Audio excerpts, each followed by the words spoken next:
The Turret Room by August W. Derleth. Lord Alving stopped in the act of lighting his cheroot. He turned slowly toward the Earl of Kent, loudly addressing a small group about him. He smiled quizzically and spoke. "I say, old fellow," said Lord Alving, "are you quite certain of the element of truth in everything you say?" The conversation stopped, automatically it seemed. The Earl of Kent raised his eyebrows in a mocking, serious gesture. Lord Alving remained silent, the unlighted cheroot in his hand. "For instance, what, Alving?" "The exact words were these, I believe. Ghosts, balderdash, poppycock." He paused. "You said that, didn't you?" "Yes, I believe I did." "And you meant it?" "Of course, Alving." The ladies had stopped bridge and stood about in a small circle. Lady Montrose idly stirred a cup of tea. Lady Alving had come away from her table with a royal flush in her hand. The Duke of Gloucester stood looking at it in a small silence. "You believe every word of it, too, old man?" "Yes, I do." "Then let me tell you something that happened to me about 7 years ago at the Duke of Gloucester's castle. There was rather an excellent crowd. Trust the Duke to make a pleasing selection. We were gathered about the dining table one evening, and somehow we began to talk about the supernatural. We were rather amused at some of the theories of our lodge, of Lambrosco, and of Flammarion. The Duke didn't say much, he just sat and listened. Nor did he say anything until the conversation began to lag. Then suddenly he said, 'It may interest you to know that the turret room of the center tower of my castle is supposed to be haunted.' 'Not really,' chorused several of us. But he was perfectly serious. I have never seen him more so. Several of the company turned to the Duke of Gloucester. His smile verified Lord Alving's statement. "Do you mean to say," said I, "that if I spent a night in the turret room I'd see a ghost?" "I see no reason why you shouldn't," he replied immediately. Without hesitation I said, "I'll spend tonight there. It'll take an unusual manifestation to scare me out." The Duke protested, but I persisted. At length he gave in. I wanted to be shown right up. I could hardly wait. On the stairs I turned and shouted down, "If I see a ghost, you'll all hear about it." "And if you don't?" came from someone below. "All of you remember Harry Longworth, the poet, don't you?" I was sure that you did. Harry was there, and Harry shouted back, "And if you don't, I'll send one up to you." Everyone laughed, and I followed the servant up to the haunted room. There is nothing conspicuous about the room, except perhaps the dust. The room had never been used. The mere thought of a specter will scare people away very easily, it seems. The moonlight streamed in through the latticed window. I brushed the dust from one of the antique chairs and sat down. All of you know that the Duke tolls the hours with his ancient alarm bell. I had come into the turret room as the bell tolled 10 o'clock. I sat patiently, waiting for some supernatural manifestation, until somewhere after 12. I was disappointed, very much so. I had almost expected to see some long-dead cavaliers fight a duel before my eyes, or some atrocious murder committed. I allowed myself to go to sleep. The alarm bell was tolling 2 when I woke up. I had a queer feeling. I knew that there was someone else in the room. The patch of moonlight had moved considerably, and now fell aslant the dust-covered bed. On the edge of the bed, In the moonlight sat Harry, grinning foolishly. I had completely forgotten him. "Sap," I said, "do you want to scare me to death?" He kept right on grinning. "Lucky you came up, though," I continued. "It has become odiously monotonous up here." He nodded a little and grinned some more. "Haven't got a deck of cards with you, have you?" I asked. He shook his head. I walked over to the window and looked out. There was a beautiful view. "Fine view, Harry. Come here." But he didn't come, and when I turned around, he had gone. I supposed he had gone for a deck of cards, and I waited accordingly. He didn't come back. In the morning, I told the Duke what I thought of his haunted room. I told him that all I had seen was Harry. He looked as if you could have knocked him over with a feather. He's not so small, either. Lord Alving slowly lifted the cheroot he had been holding. "And what does that make of my idea of ghosts, Alving?" asked the Earl of Kent, smiling. "Where does the ghost part come in?" asked the Duchess of York. "Yes," said Lady Montrose. "Where is the ghost?" "It doesn't prove anything to me, Alving," said the Earl of Kent. "No, it didn't to me either until the Duke of Gloucester told me that Harry had died between 1 and 2 in the morning of a sudden stroke of apoplexy." The end of The Turret Room by August W. Derleth. The Sleepers by August W. Derleth. "That story," began the man with the gold spectacles, crossing his legs, "reminds me of an odd incident that befell me just last year." The other 3 men moved closer around the fireplace and looked over at him expectantly. The man with the gold spectacles repeated his statement. Unnoticed by them, a thin little man clad in a blue suit with brass buttons slid into the 5th seat somewhere back in the shadows. The inquisitive flames in the fireplace leapt higher to light up the face of the newcomer. But the effort was too much for them, and they sank back, exhausted. The 4 men did not see him. "It was last summer. I was, at the time, in Hollywood working with the director of my latest book, which was being filmed, when my publisher in Chicago wired me to come to him at once. The matter was urgent," he stated. Somewhat testily, I wired back that I would come immediately.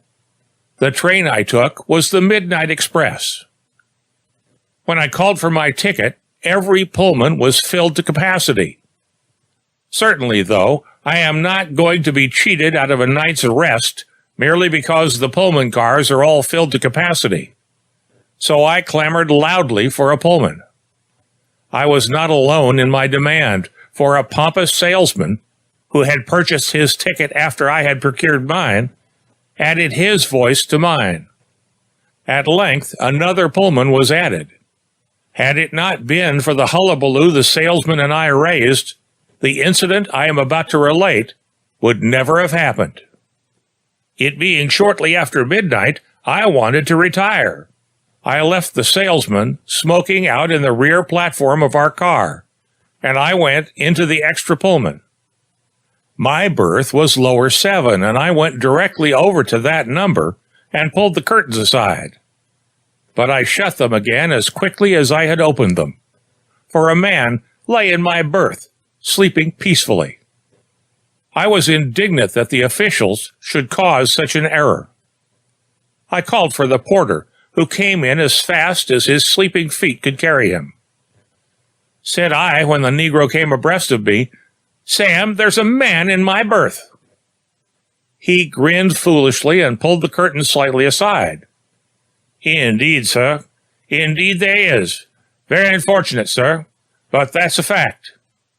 "Sam," I answered, "go and get me a Pullman conductor, and don't you dare come back without him. Indeed I will, sir.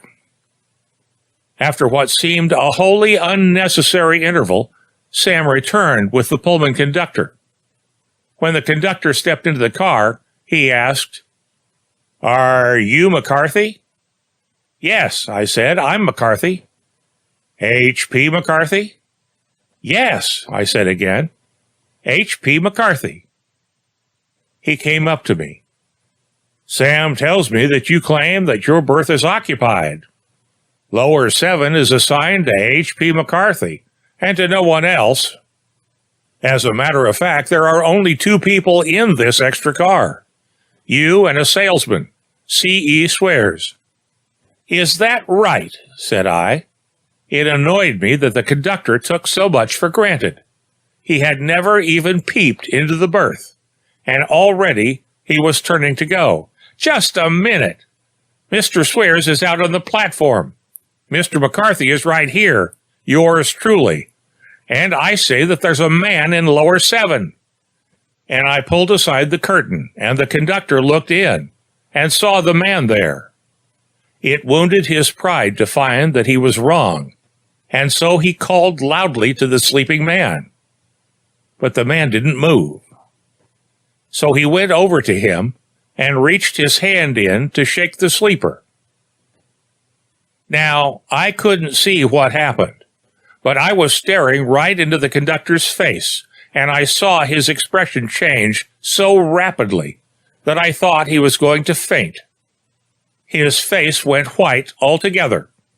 He pulled his hand out quickly, as if he had been touching a hot iron, and then he pushed the curtains wide apart to admit as much light as possible.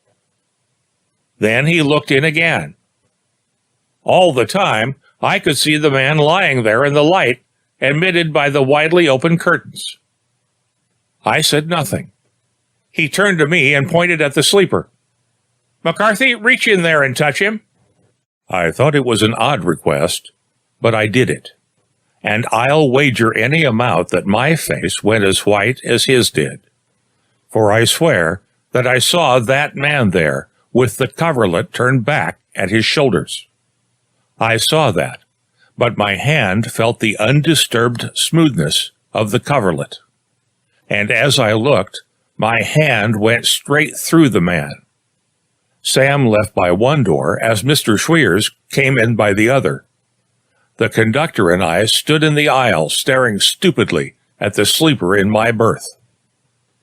A smothered exclamation from Swears caused us to turn to him. He stood before berth 3, the lower, staring at something. We knew what he would say before he said it. "There's a man in my berth." The conductor stared at him. I stared at him. He turned to the conductor. "Well, what are you going to do about it? I'm not paying for a filled berth." "Feel him," the conductor stammered. "Yes," I said, "feel him." He looked oddly at us, but obediently he reached in to feel him. And shortly, there were 3 white-faced people in the aisle of the extra Pullman, all staring stupidly at a man sleeping in a berth of a Pullman car. "By God," said the conductor with effort, "there's some mystery in this." A fact which could not have escaped the notice of any of us. He moved resolutely to berth 6 and pulled aside the curtains. And there lay a woman sleeping. And again, what we saw we could not feel. And the 3 of us made the rounds, and every berth, upper and lower, was occupied by a man, woman, or child. And we came back to berth 7 and stood there staring at the sleeper. And while we stood there, the door opened at the end of the car, and a thin little man who wore a conductor's blue suit with brass buttons walked in and looked nervously around. He had the attitude as of being summoned, and looking for whoever had summoned him. "Not so, Mr. McCarthy. The conductor had a premonition that all was not well, and he came into the Pullman to justify or destroy that premonition." It was the little man, the newcomer, who had spoken. But no one seemed to have heard him. But we didn't stare very long, continued the man with the gold spectacles, for suddenly the thin little conductor that had entered vanished in the side of the Pullman car, and when we turned back to look at the sleepers, we saw only the unrumpled sheets on our beds. Immediately the conductor rushed out into the rear platform. Mr. Schweers and I followed him. We were going round the famous horseshoe curve. The country was all radiant in the bright moonlight. The conductor turned to us. "Do either of you know what happened at this spot 1 year ago today?" "No," said Schweers. "I can't think of anything." I, too, was forced to shake my head. "What?" returned the conductor. "Have both of you forgotten the famous Midnight Express wreck of late August 7? Of course we hadn't. It happened on that spot just a little way back there in the moonlight, on the night just like this. 77 people died in that wreck. This car is one that was salvaged from the wreckage and was rebuilt. This is its first trip in its rebuilt form." "But people in the berths?" interrupted Schweers. "Yes, those people in the berths. You notice they all disappeared on the spot of the accident, didn't they? Well, figure it out for yourselves, gentlemen." And with that, he went back to his post. And that's what I say to you, gentlemen. Figure it all out for yourselves. Were those sleepers, or weren't they? For my part, I am convinced. There was a meditative silence. Then the man with the gold spectacles spoke again. "By the way, didn't one of you gentlemen say something about a premonition the phantom conductor had? I thought someone said something about it, but as I recollect the accident, the conductor was killed at once, so you couldn't possibly know how he felt before the accident. Didn't anyone say something?" And all of the men turned to the fifth chair, upon which the thin little man in the faded blue conductor's suit with brass buttons had been sitting. There was no answer, and the firelight flickered on the bolt of the locked door. The end of The Sleepers by August W. Derleth. The Coffin of Lissa by August W. Derleth. The horror of the sentence overwhelmed me. It fell upon me as a black cloak of night, descending on the earth, absorbing the light. So it heralded the expiration of my life. I was dazed, speechless, with the portent of the verdict. The black-robed judges seemed blurred to my sight as I rose and was taken from the chamber to make room for another poor wretch. Outside, night had fallen, and the murk of the darkness still further depressed my sunken spirits. Through the pall of gloom, I could discern no ray of hope. I was doomed to die by torture, the slow torture of the iron coffin. The final words of the inquisitors reverberated hollowly in the chambers of my benumbed mind. Slowly, the first shock passed, and slowly I became conscious of my surroundings. My captors were leading me through a long passageway. A few candles glimmered feebly in their brackets at the end of the ill-lighted corridor. In a few moments, I faced the iron door of the torture chamber. As the heavy door creaked backwards on its rusty hinges, the gleam of the flickering candles cast fitful, menacing shadows on the dread coffin in the center of the chamber. The sight filled me with renewed horror, and I was seized with a fierce desire for freedom, but the futile struggle that I essayed was immediately frustrated by my guards, whose strength far exceeded mine. I was roughly thrown into the instrument of torture, from which the lid had been removed. Suddenly, my head struck something unyielding, and I lapsed into unconsciousness. From then on, I knew but hazily what occurred. When I awoke, my sight encountered naught save Stygian darkness. For a space I lay quiet, summoning to my aid all my faculties. Yet, try as I might, I could not pierce the blackness. It now seemed to swirl and eddy before my eyes, and often I closed them for the relief of immovable darkness. Now, suddenly, I bethought myself of moving my arms, but the attempt resulted in a sharp pain at the juncture of arm and shoulder. This, I thought, could be caused by no other agency than the clamps that I had so often heard of from witnesses of an execution. At that, preclusion to my efforts and the remembrance of the proceedings of some time past came upon me like a huge wave of ocean, and swept away all the remnants of thoughts that I had been collecting, leaving nothing but fear, stark terror, despair.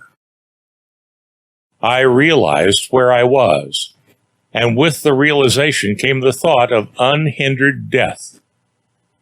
I was in the terrible iron coffin of Lissa, from which no man had ever escaped.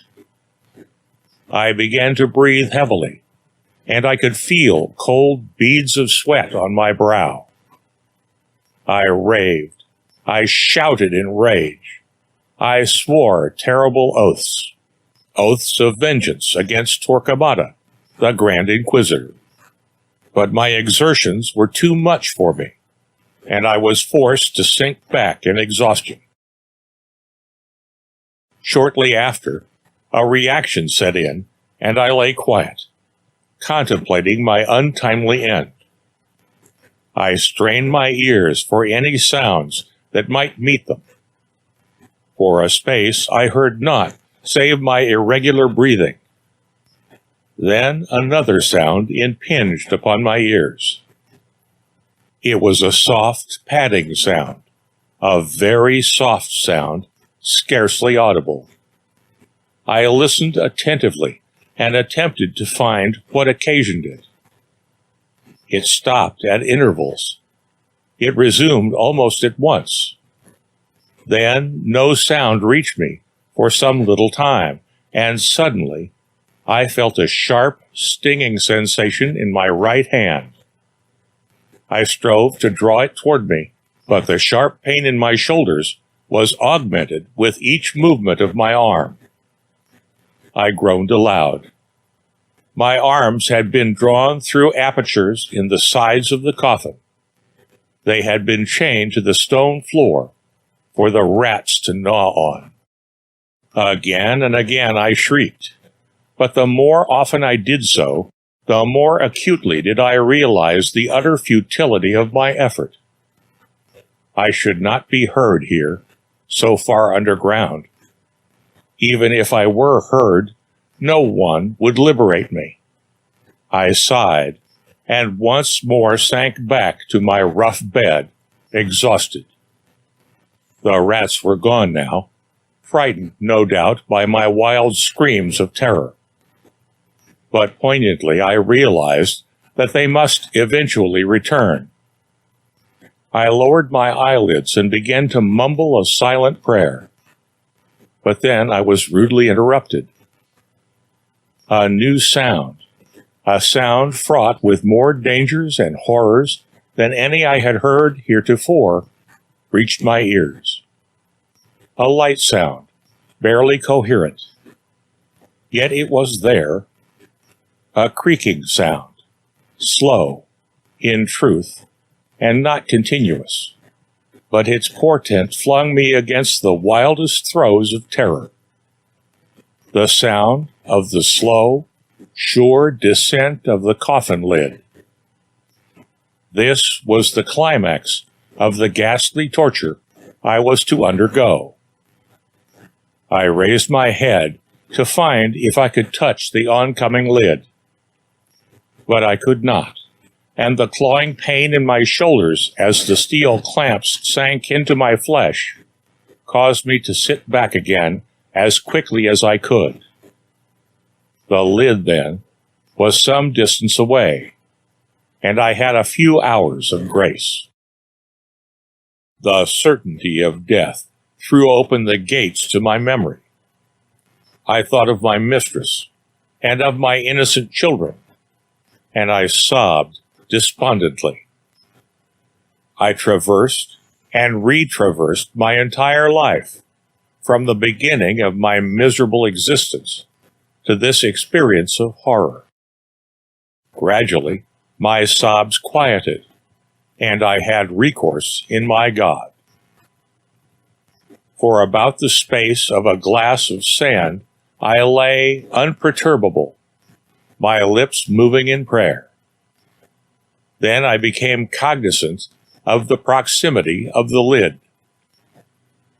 I did not again endeavor to reach the cover with my head after my former racking experience, but I resorted to another means of finding its proximity. I summoned that feeble strength I had left, and forcibly blew air upward. At once, I felt a draft on my face. The air had returned at the propinquity of the lid.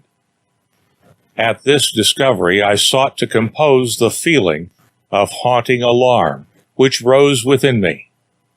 But hardly had I attempted to do so, when a biting sensation in my hands and arms acquainted me with the return of the rats, increased in number.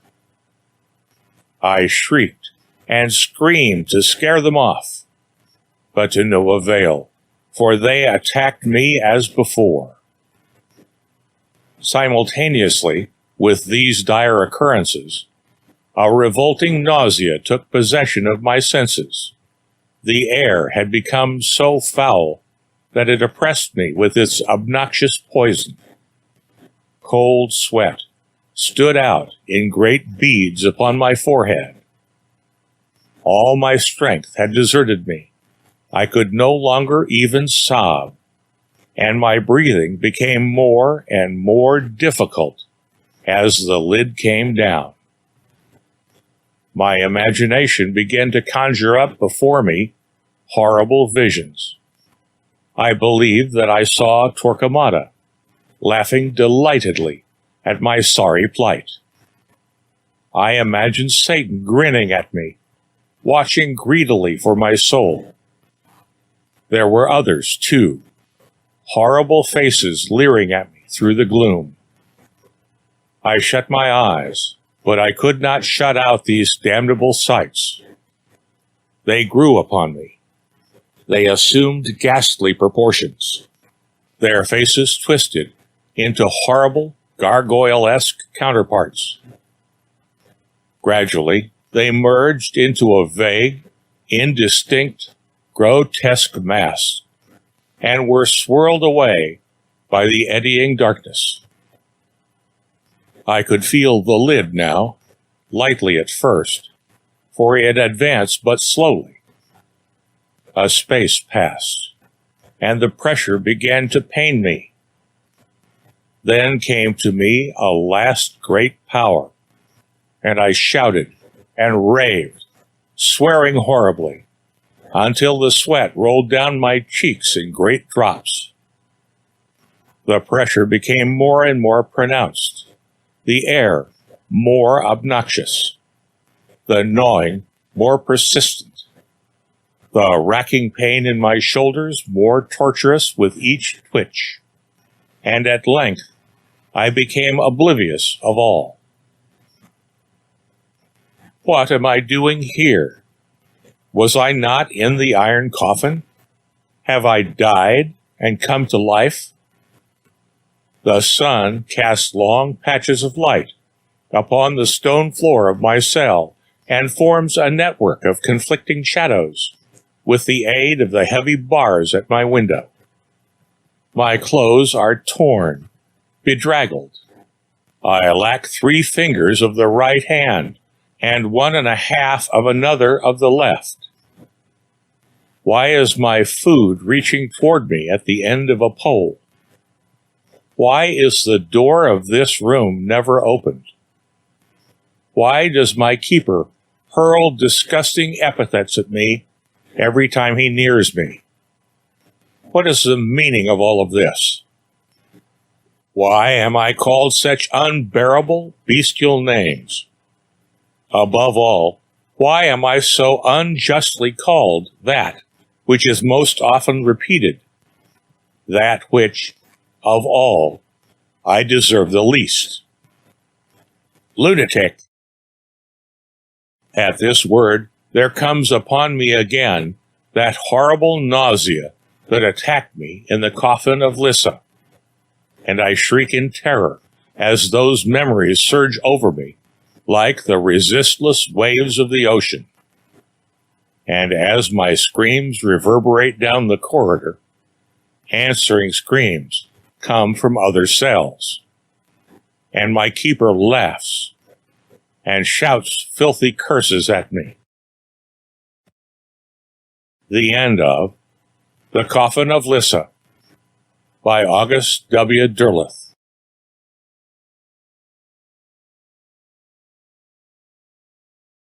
The Night Rider by August W. Derleth.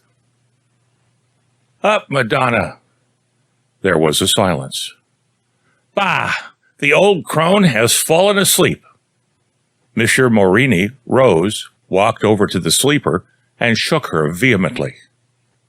Up, Madonna Lucrezia, up! Eh? What is it, Monsieur Morini? Up, Madonna, can you not hear the hoofbeats of some rider in the distance on the highway? You dream, monsieur, there is nothing. Away with you, let me sleep. He moved away, grumbling. Madonna Lucrezia's head sank back upon her breast, and she drowsed. Monsieur Morini vanished through the heavy curtains at one extremity of the room. He walked through the ill-lighted passageway to where a heavily paneled door loomed before him. He unlatched the door and walked quietly out into the still summer night, through the court to the iron paling separating him from the highway, which stretched itself far into the distance on either side, a ghastly white in the moonlight. The sound of hard riding came to him, and he stood still listening. The sound came nearer and nearer, and he wondered who rode so close to the hour of midnight. There was a low, mumbling sound behind him, and he heard the heavy door swing softly to. He turned. Madonna Lucrezia had followed him. The hoofbeats sounded nearer. He turned to the old woman at his side. Now tell me that I was in error, Madonna. You dream, she answered, and smothered a yawn. Dream? Madonna? Bah! You are yet in your sleep. And he turned away and looked up the road to where he could discern a dark speck moving swiftly toward him. There, Madonna, he indicated the rider. There. Can you deny the evidence of your eyes? The woman stared at him suspiciously and remained silent. Dreaming? I dreaming? Now say that I dream, Madonna. Still the old woman did not answer. She frowned and glanced up at him, her thin, bloodless lips twisted into a sullen grimace. The rider was almost up to them. See the superb white steed he rides, Madonna, and his wonderful silver cloak. His doublet, too, is silver, but there is a stain, as of blood, upon it. His face I cannot see. It seems a mist is before it. The rider swept by, but still the old woman said nothing, and stared at Monsieur Morini, gesticulating and pointing at the night rider, fast disappearing down the road. Monsieur Morini swore softly under his breath. By the Madonna, but he looked like my son, my Alessandro. If it were not that I could not see his face, did he not resemble my son, Madonna? The old woman made no answer, but turned and entered the house, crooning softly to herself. He followed her, grumbling. Bah! The old hag walks in her sleep. In the house she sat again by the fireplace, still crooning as she watched the flames lick at the stones to the sides. Monsieur Morini sat near. I wonder, Madonna. He lapsed into silence. The old woman chuckled a bit, but gave no hint of having heard Monsieur Morini, and went on with her crooning. I wonder what my son could be doing riding near here. Could he have deserted the army? Or could the invader, Charles, have defeated and routed our troops? It is not likely so. He mused. It was high noon. The hot sun beat down upon the court, wilting even the blades of grass. Monsieur Morini dozed in the shade of a huge tree near the iron paling. A bird chirped shrilly as it hopped merrily about on the sundial nearby. No breath of air stirred the leaves above Monsieur Morini's head. Suddenly in the distance clattered the hooves, resounding in the courtyard. The bird ceased its chirping and stood quite still in the shadow of the dial. Monsieur Morini raised his head. A breath of air came and rustled the leaves of the tree. The hoofbeats sounded louder. From somewhere in the house came a muffled sound. The horseman came nearer. Monsieur Morini rose and leaned over the gate to stare up the road. A sharp edge caught and tore his doublet a little. Madonna Lucrezia stood in the doorway. The rider appeared up the road. The bird on the sundial flew up into the tree and hid itself among the leaves. Madonna Lucrezia moved forward and took her stand at Monsieur Morini's side. The rider came on, slackening his pace as he approached the two leaning over the gate. He is of the army, Monsieur Morini whispered. Madonna Lucrezia grunted in reply. The horseman pulled to a stop before the two. Ho, monsieur, this is the house of Monsieur Morini? You address him. I am instructed to inform you that your son, Alejandro, was killed last night just before the midnight hour in an encounter with the invading Charles. He received a poignard stab in the breast. He bowed to Monsieur Morini and put the spurs to his horse, and turned away in a cloud of dust. My son, Alejandro, dead? Monsieur Morini shook his fist at the fast vanishing figure. Bearer of ill tidings, a curse on you! He turned to the woman. You heard him, Madonna? The old woman nodded assent. I heard him. I would have sworn it was my son who rode last night. The woman turned on him. You were mad last night, Monsieur Morini. How mad? Mad! For a while you pointed, gesticulated, shouted descriptions into my ears of some rider who you affirmed passed. I neither heard nor saw a solitary living thing on the road. And she moved toward the house, chuckling. The end of The Night Rider by August W. Derleth.